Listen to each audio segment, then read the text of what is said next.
అమ్మమ్మ తింటున్నానే, పిల్లలు కూడా బాగున్నారు, రోజు తలకి నూనె పెట్టుకుంటున్నా. అమ్మమ్మ నేను ఇంకా చిన్న పిల్లని కాదే, ఇప్పుడు 2 పిల్లలకి తల్లిని. మర్చిపోయా చెప్పడం, నువ్వు నాకు నేర్పించావు కదా సర్వపిండి. ఈరోజు అన్ని కట్ చేసి పెట్టుకున్నాను. చెల్లి స్కూల్ నుండి వచ్చే టైం అయింది, ఈ రోజు వరకు స్నాక్ అదే చేస్తున్నాను. ఇంకా వాడు వచ్చే టైం అయింది కదా. సరే అందరూ బాగున్నారు, ఆయన వచ్చాక కూడా నీకు కాల్ చేపిస్తాను సరేనా. చిన్నోడు స్కూల్ నుండి వచ్చే టైం అయింది, వాడికి స్నాక్స్ చేయాలి. అయిపోయిన తర్వాత సాయంత్రం తీరిగా కాల్ చేస్తా. మరి ఉంటాను. రోజు టాబ్లెట్స్ వేసుకో, నీ హెల్త్ జాగ్రత్త సరేనా. బాయ్. అమ్మమ్మండి రోజుకి ఒక్కసారైనా ఫోన్ చేసి నువ్వు తిన్నావా, పిల్లలు తిన్నారా, రోజు తలకి నూనె పెట్టుకో అని రోజు జాగ్రత్తలు చెప్తూ ఉంటుంది. కానీ తన గురించి మటుకి జాగ్రత్తలు తీసుకోదు. పెద్దవాళ్ళు కదండి, వాళ్ళు ఎంత పెద్దవాళ్ళైనా వాళ్ళకి మనం చిన్న వాళ్ళలానే కనిపిస్తూ ఉంటాం. మీకు అర్థమైపోయిందా ఈ రోజు నేను చేస్తున్న సెగ్మెంట్ ఏంటో? అమ్మమ్మ గారాబం. Welcome to mummies kitchen. ప్రేమతో మీ స్వప్న అండి.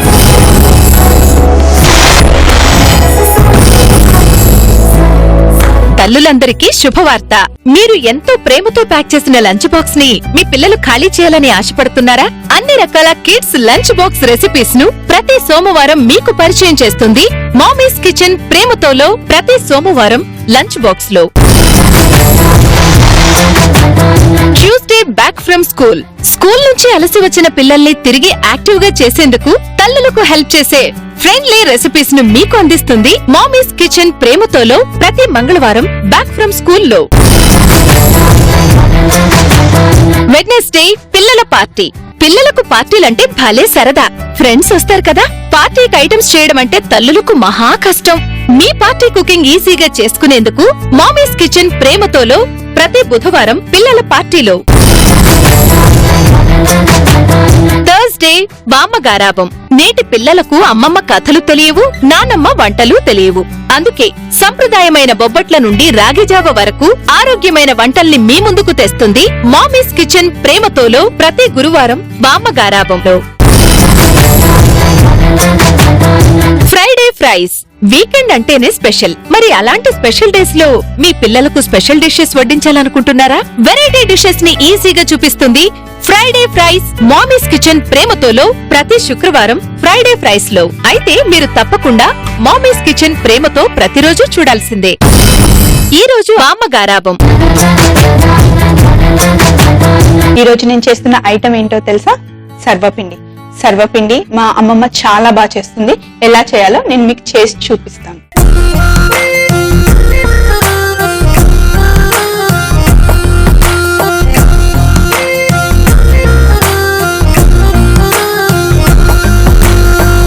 సర్వపిండి అనేది తెలంగాణ సైడ్ చాలా ఫేమస్ అండి.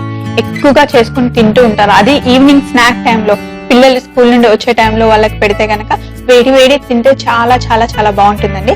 చాలా సింపుల్ కూడా, ఏం లేదు. మనం సర్వపిండి చేసే ముందు కొంచెం ఒక ½ an hour ముందు శనగపప్పును నానబెట్టుకొని పెట్టుకోవాలి. అదొక్కటే, ఇంకా అంతకన్నా ముందు చేసేవి ఏమీ లేదు. సర్వపిండికి కావాల్సింది బియ్యపిండి,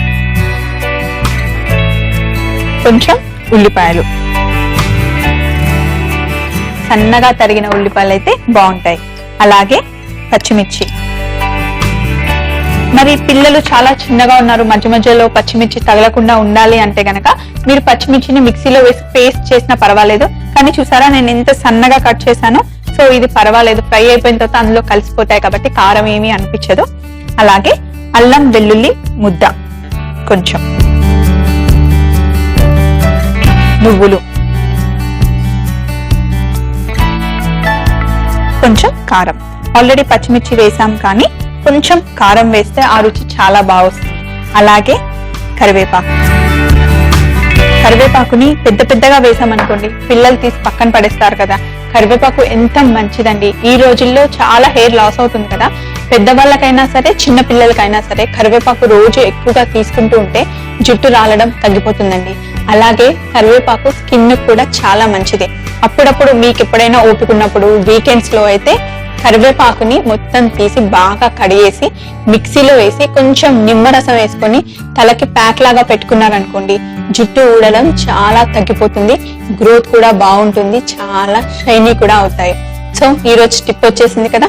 తప్పకుండా వీకెండ్స్ లో ఓపిక ఉన్నప్పుడు, టైం ఉన్నప్పుడు కరివేపాకుతో ప్యాక్ చేసుకొని తలకు పెట్టుకొని చూడండి, నిజంగా చాలా మంచిది.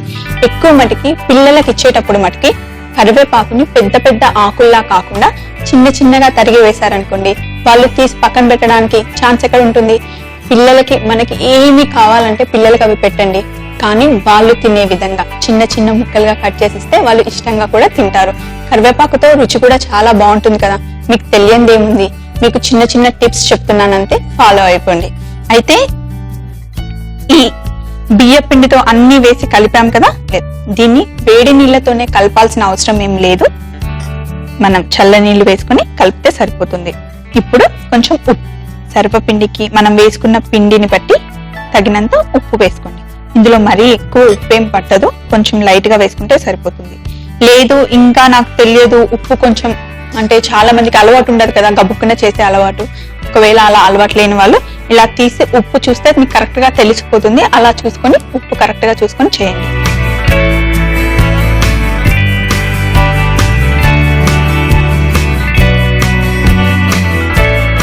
అన్ని ఇందులో ఇలా ఒకసారి బాగా కలిసిన తర్వాత ఇప్పుడు నీళ్లు వేసి పిండిలాగా తడుపుకోవాలి.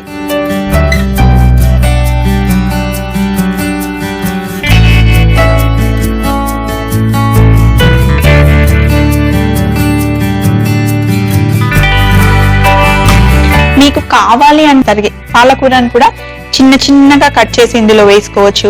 స్ప్రింగ్ ఆనియన్స్ ఉంటాయి కదా, స్ప్రింగ్ ఆనియన్ ని కూడా డైరెక్ట్ గా చిన్న చిన్నగా కట్ చేసి ఇందులో వేయొచ్చు. ఏది కావాలంటే అది.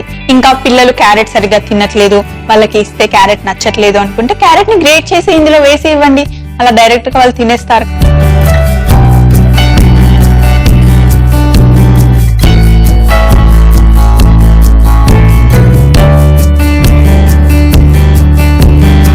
చూసారు కదా, మరీ పల్చగా కాకుండా ఇలా మనం పిండి గిన్నెకు పెట్టేలాగా తడుపుకుంటే సరిపోతుంది.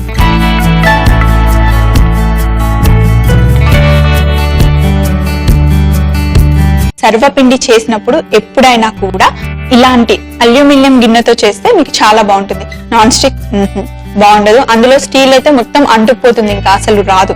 సో సర్వపిండి రెడీ. చూడండి, మాటల్లో పడి మర్చిపోయాను. మీతో కబర్లు పెట్టడం స్టార్ట్ చేశానంటే కొన్నిసార్లు ఏం వేయాలో కూడా నేను మర్చిపోతూ ఉంటానండి. బట్ ఏం పర్వాలేదు, శనగపప్పు ఇందులో మెయిన్ అండి. ఈ శనగపప్పుతోనే మధ్య మధ్యలో కట్ కట్ కట్ తగులుతూ ఉంటుంది కదా, చాలా టేస్టీగా ఉంటుంది.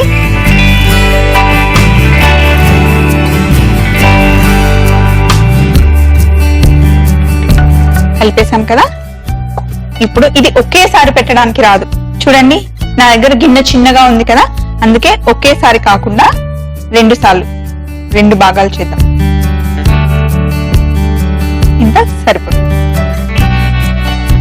ఇప్పుడు ఈ గిన్నెలో మనకి సర్వపిండి చేసేటప్పుడు కొంచెం ఆయిల్ ఎక్కువగానే పడుతుందండి, ఎందుకంటే కింద అంటుకోకుండా ఉండడానికి ఆయిల్ కొంచెం ఎక్కువగానే వేయాలి. బట్ ఏం పర్వాలేదు, సర్వపిండి కాలిన తర్వాత కిందకి ఆయిల్ వచ్చేస్తుంది. ఈ ఆయిల్ మొత్తం తినేయాలా, ఇంత ఆయిల్ వేసానని భయపడకండి.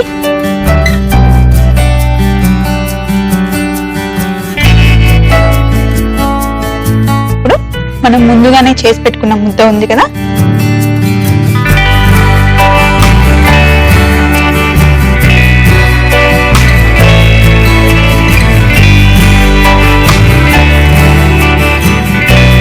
మనమేమో దీన్ని సర్వపిండి అని చెప్పి గిన్నెకి పెట్టుకొని ఇలా తింటాం కదండి. అయితే మహారాష్ట్ర సైడ్ ఏమో దీన్ని తాలిపీట అంటారు.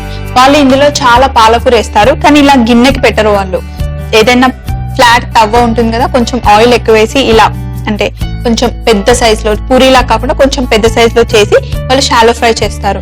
ఏదైనా సరే కొంచెం పేర్లు డిఫరెంట్, కానీ వాళ్ళు మనం అన్ని మన దేశం అంతా ఒకటే అండి, ఒక్కొక్క రకరకాలుగా చేసుకుంటూ ఉంటాము. సో ఇప్పుడు పిండిని ఇలా మొత్తంగా ఇలా స్ప్రెడ్ చేసిన తర్వాత మధ్య మధ్యలో ఇలా రంధ్రాలు పెట్టాలండి.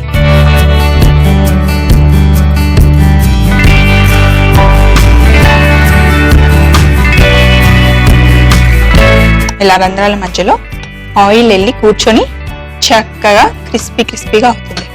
అమ్మమ్మ చూస్తున్నావా, రెసిపీ కరెక్ట్ గా చెప్తున్నానా, నువ్వు చేసినట్టే చేస్తున్నానా? కాకపోతే ఒక్కటే ఏంటి డిఫరెన్స్ అంటే, మా అమ్మమ్మ ఇంత పెద్ద గిన్నె పెడుతుందండి. ఒక్కసారి చేస్తే ఫ్యామిలీ అంతా వస్తుంది. అదే నేను చిన్నగా పెట్టాను, తను చాలా పెద్ద గిన్నెలో ఒకేసారి పెట్టి అందరికి కట్ చేసి ఈవెన్ గా పంచుతుంది. సో స్టవ్ ఆన్ గా పెట్టేసి చిన్న మంటలో మూత పెట్టేయాలి. కొంచెం టైం పడుతుంది. అది అయ్యేటప్పుడు మనకి తెలుస్తుంది, మనం సర్వపిండి చేస్తున్న ఆ సువాసన మనకి వస్తుంది, ఆ అరోమా బాగా తెలుస్తుంది. కొంచెం లైట్ గా మాడుతున్న స్మెల్ వచ్చినప్పుడు తీస్తే గనక సర్వపిండి రెడీ అయిపోతుంది. దీన్ని మళ్ళీ మనం రివర్స్ చేయాల్సిన అవసరం ఏం లేదు, ఒకే సైడ్, ఎందుకంటే మధ్యలో మనం హోల్స్ పెట్టాం కదా, ఆ ఆయిల్ తో చక్కగా ఉడికిపోతుంది. ఒకే సైడ్ కాల్చుకుంటే సరిపోతుంది. చూసేద్దామా సర్వపిండి? చూడండి, చెప్పాను కదా సర్వపిండి కొంచెం లైట్ గా మాడితేనే బాగుంటుందని. ఇప్పుడు పర్ఫెక్ట్ గా ఉంది. స్టవ్ కూడా ఆఫ్ చేసేసాను. చెప్పాను కదా కొంచెం ఆయిల్ వేసాను కాబట్టి అంటుకోకుండా ఉంటుంది.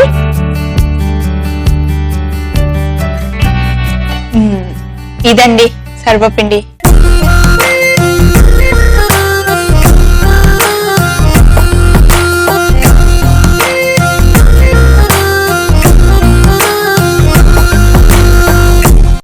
చాలా టేస్టీగా ఉంటుంది. నేను మ్యాంగో పికిల్ తీసుకున్నాను. మీకు ఇష్టం ఉంటే ఏదైనా సరే, టమాటో పచ్చడి, మ్యాంగో పచ్చడి, ఏదైనా పచ్చడి పెట్టుకొని కొంచెం ఇలా తీసి అద్దుకొని తింటే చాలా బాగుంటుంది. సర్వపిండి తయారు చేయు విధానము: ముందుగా ఒక బౌల్ తీసుకొని దాని పిండి వేసుకొని చిన్నగా తరిగిన ఉల్లిపాయలు, కొంచెం కారం, కరివేపాకు, పచ్చిమిర్చి, కొంచెం నువ్వులు అన్ని వేసి కలిపి తరువాత తగినంత ఉప్పు వేసుకొని కొంచెం వాటర్ వేసి ముద్దలా కలుపుకోవాలి. ఇప్పుడు కొంచెం నానబెట్టిన శనగపప్పు వేసి కలుపుకొని ముద్దలా చేసి పక్కన పెట్టుకోవాలి.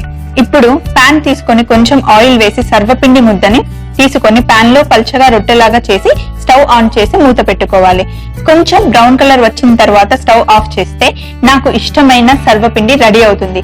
దీన్ని మీకు ఇష్టమైతే చట్నీతో తింటే కూడా చాలా సూపర్ గా ఉంటుందండి. అమ్మమ్మతో గారాబం ఉంటుంది, కానీ ఆ గారాబం ఎంతవరకు అండి? పెళ్ళయి మనం ఇంటికి వచ్చేంత వరకే. సో అవి కంటిన్యూ అవ్వాలి అంటే మనం పిల్లలకి గారాబం ఇవ్వాలి కదా.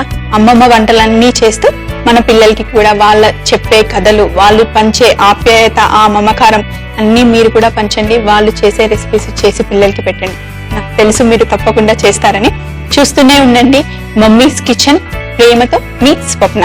ఉంటానండి, మరొక రెసిపీతో మళ్ళీ కలుస్తాను. బాయ్. నేను మీకు కబుర్లు చెప్తాను, కానీ రెసిపీ స్టార్ట్ చేసిన తర్వాత.